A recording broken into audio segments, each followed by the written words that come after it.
Hello साथियों, Vijayam classes के YouTube channel पर आपका स्वागत है। आज सबसे पहले मैं आपको विजयम क्लासेस के माध्यम की तरफ से होली की शुभकामनाएं देना चाहता हूं। सभी हर्षोल्लास और सुख शांति से होली का त्यौहार मनाएं। होली का त्यौहार भाईचारे का त्यौहार है, रंगों का त्यौहार है और खुशहाली का त्यौहार है, जो कि आप सभी के जीवन में खुशहाली लाए और आपके जीवन को रंगीन बनाए। ठीक है, आप सभी से निवेदन है कि इस बार होली आप प्राकृतिक रंगों से खेलें और पानी का दुरुपयोग करने से बचें। होली के त्यौहार के बारे में मैं आज कुछ बताना चाहता हूं। होली का त्यौहार हिंदी कैलेंडर में अंतिम मास, जो कि फाल्गुन मास है, उसकी पूर्णिमा को मनाया जाता है। होली का दहन किया जाता है फाल्गुन पूर्णिमा को, और उसके नेक्स्ट नया महीना शुरू होता है चित्र मास। उससे उसकी प्रतिपदा है, उसको रंगोली का त्यौहार मनाया जाता है। ठीक है, जो कि पूरे भारत में हर्षोल्लास से मनाया जाता है, भाईचारे के साथ मनाया जाता है। ठीक है, आज हम विजयम क्लासेस के यूट्यूब चैनल पर शुरू करने जा रहे हैं हिंदी व्याकरण का एक अति महत्वपूर्ण टॉपिक, जो कि विभिन्न कॉम्पिटिटिव एग्जाम्स में पूछा जाता है, जो है संधि और संधि विच्छेद। ठीक है, संधि और संधि विच्छेद हम लोगों ने बचपन से कई बार पढ़े होंगे, लेकिन वो किसी क्लास विशेष की, कक्षा विशेष की परीक्षा को उत्तीर्ण करने के लिए पढ़ा होगा सिर्फ। लेकिन वर्तमान में संधि और संधि विच्छेद विभिन्न कॉम्पिटिटिव एग्जाम्स में स्कोरिंग एक रैंक निर्धारित करने के लिए जोड़ दिया गया है। इसलिए इसे पढ़ना हमारे लिए बहुत जरूरी हो गया है, और ये बहुत आसान टॉपिक है जिसको पढ़कर हम हमारे गोल को अचीव कर सकते हैं। इसलिए संधि और संधि विच्छेद करने जा रहे हैं। सबसे पहले हम करेंगे संधि विच्छेद की संधि की परिभाषा। वह वर्ण विकार, लिखें, वह वर्ण विकार, मैं लिखता हूं, वह वर्ण विकार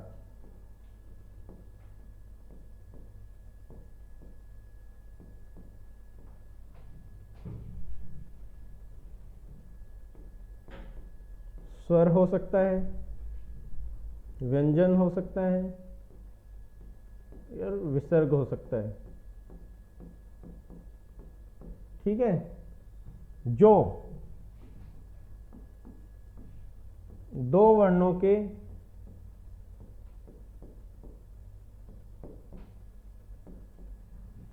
मेल से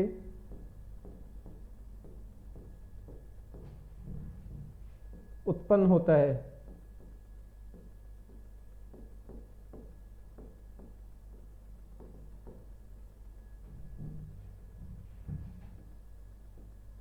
इस विकार को संधि कहते हैं।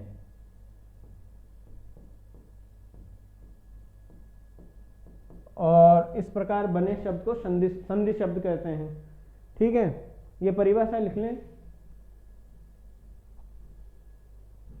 कामता प्रसाद गुरु, जो हिंदी के एक विशेषज्ञ हुए हैं, उनके अनुसार दो निर्दिष्ट अक्षरों के पास आने पर उनके मेल से जो विकार उत्पन्न होता है उसे संधि कहते हैं।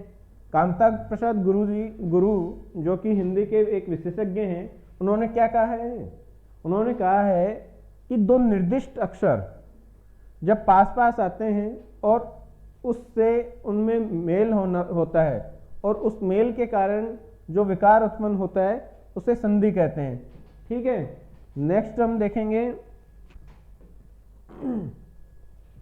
संधि की दशाएं क्या क्या हैं।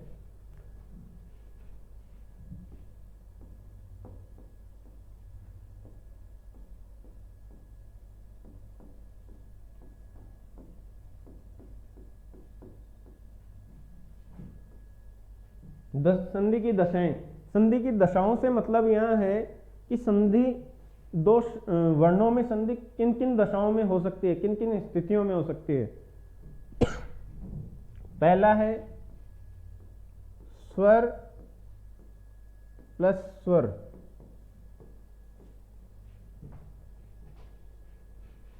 जब स्वर और स्वर के में संधि होती है।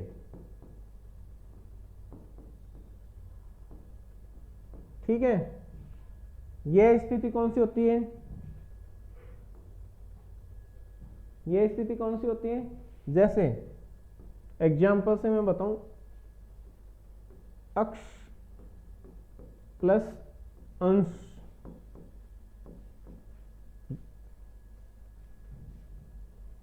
इसके टुकड़े करेंगे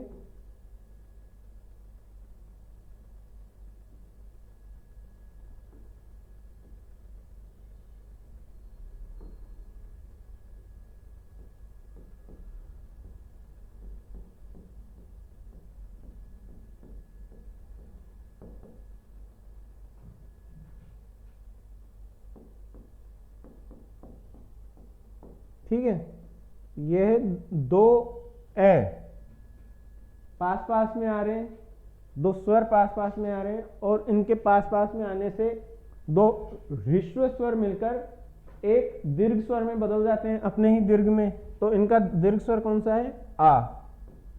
तो यहां बना अक्षांश। ठीक है, यह है पहली स्थिति, पहली दशा जिसमें स्वर स्वर के मध्य संधि होती है। नेक्स्ट हम देखेंगे दशा स्वर और व्यंजन में संधि। स्वर प्लस व्यंजन में संधि।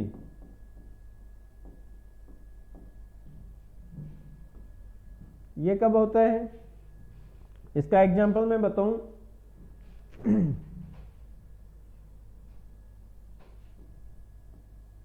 आ प्लस छत्र, यहां पर ये स्वर है और ये व्यंजन है। ठीक है, छत्र नहीं है, छन्न है। ठीक है, आछन्न है, इसका संधि करेंगे तो यहां व्यंजन है, इससे पहले स्वर है, इस वजह से प्रथम वर्ण आ जाएगा, प्रथम व्यंजन आ जाएगा इस वर्ग का। तो ये होगा आ आधा च और छ न, आछन्न। ठीक है, अब नेक्स्ट दशा कौन सी है? नेक्स्ट दशा है व्यंजन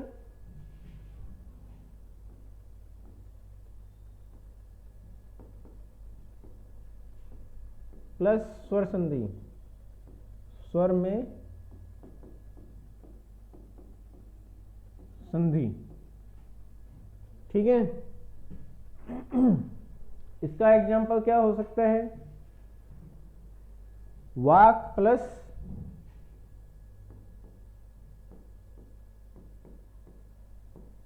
ईश, यहां पर व्यंजन है, यहां पर स्वर है।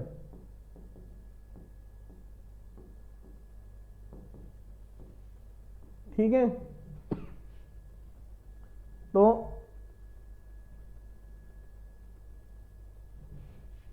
एक नियम के अनुसार कै अपने ही वर्ग के तीसरे व्यंजन में बदल जाएगा, क्योंकि इसके बाद में कोई स्वर आया है।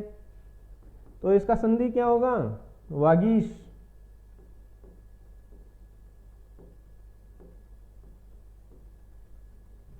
ठीक है, अब अन्य दशा कौन सी बनती है? अन्य दशा बनती है व्यंजन व्यंजन के मध्य संधि।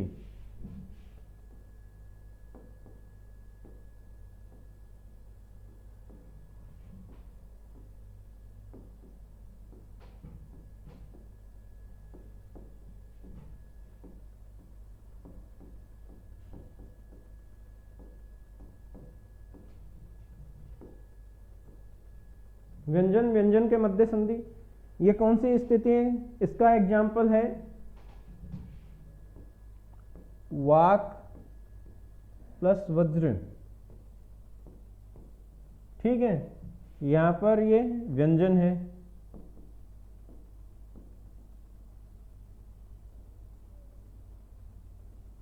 यहां पर भी ये व्यंजन है।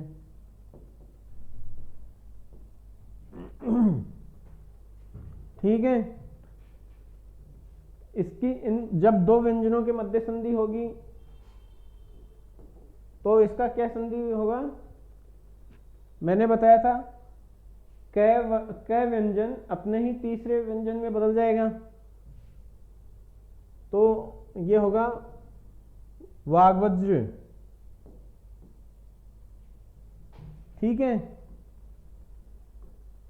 अब नेक्स्ट स्थिति कौन सी होती है? नेक्स्ट दशा विसर्ग प्लस व्यंजन संधि।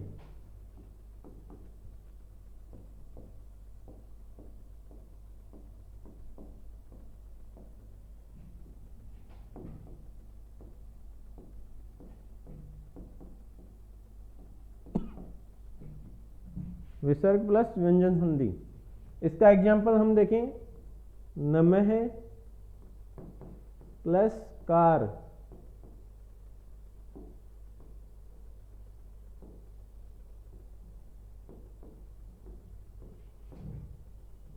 यहां पर ये विसर्ग है,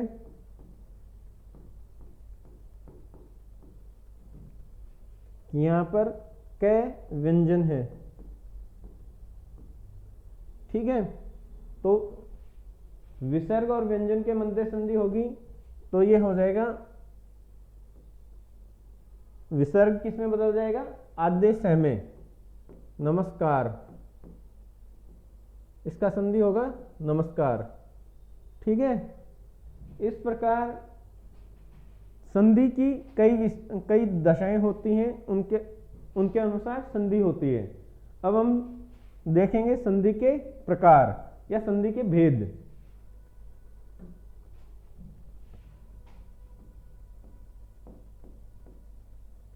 जो ऊपर पहले मैंने संधि की दशाएं बताई, उनके आधार पर ही संधि के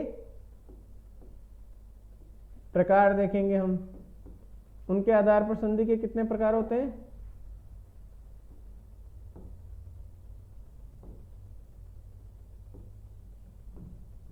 संधि के प्रकार होते हैं 3।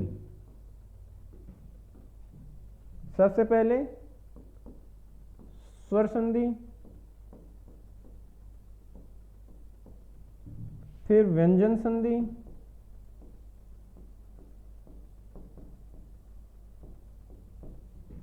फिर विसर्ग संधि।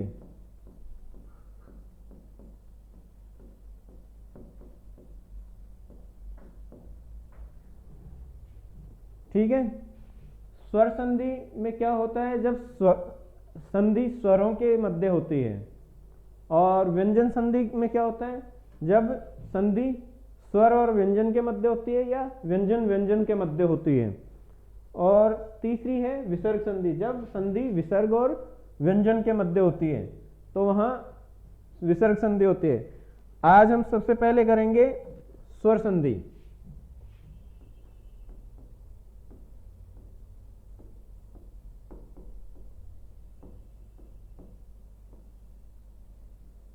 हिंदी व्याकरण की सबसे सरल और सबसे ज्यादा पूछी जाने वाली संधियों में से है स्वर संधि। स्वर संधि की परिभाषा लिखें, जब दो स्वरों के मेल से उत्पन्न हुआ विकार स्वर संधि कहलाता है। स्वर संधि कब होती है? जब दो स्वरों के मध्य मेल होता है। जब दो स्वरों के मध्य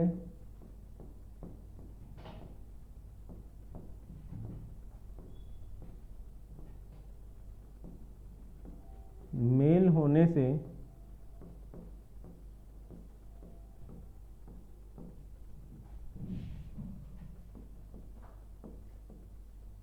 विकार उत्पन्न होता है।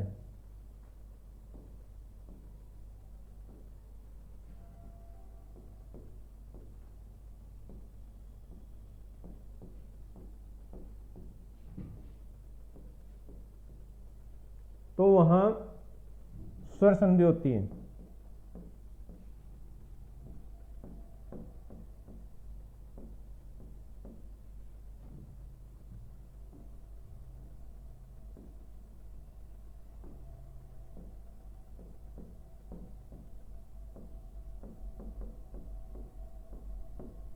वहां पर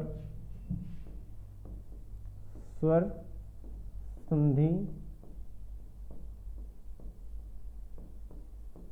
होती है।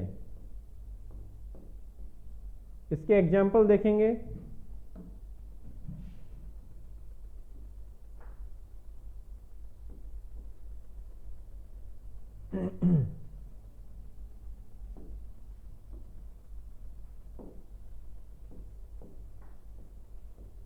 विद्या प्लस आलय, यहां स्वर है और यहां स्वर है, यहां भी आ है और यहां भी आ है। ठीक है, तो यहां दोनों तरफ स्वर हैं, तो स्वरों के मध्य जो संधि होती है तो वहां स्वर संधि होती है। इसका संधि क्या होगा? विद्यालय।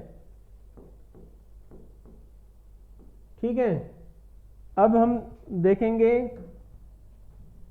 स्वर संधि के भेद या प्रकार। स्वर संधि के 5 भेद होते हैं।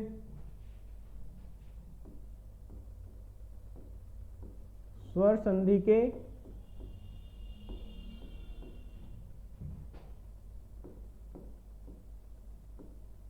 भेद।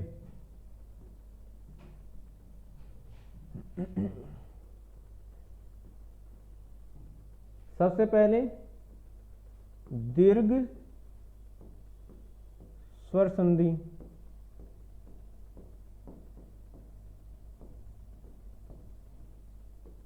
फिर गुण स्वर संधि,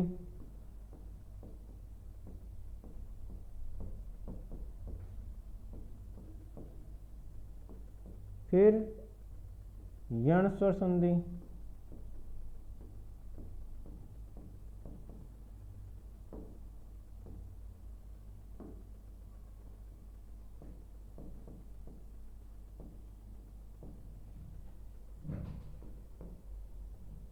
फिर वृद्धि स्वर संधि,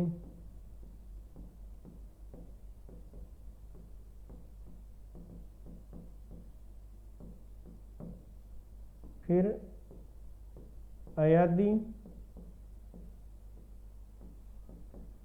स्वर संधि। ठीक है, इस प्रकार स्वर संधि के 5 भेद होते हैं। ठीक है, अब हम आगे की क्लासेस में करेंगे स्वर संधि के विभिन्न भेदों का अलग अलग अध्ययन। इसलिए आप सभी आगे की क्लासेस देखें और अपने साथियों को शेयर करें क्लासेस, ताकि उनको भी इसका फायदा मिले। धन्यवाद।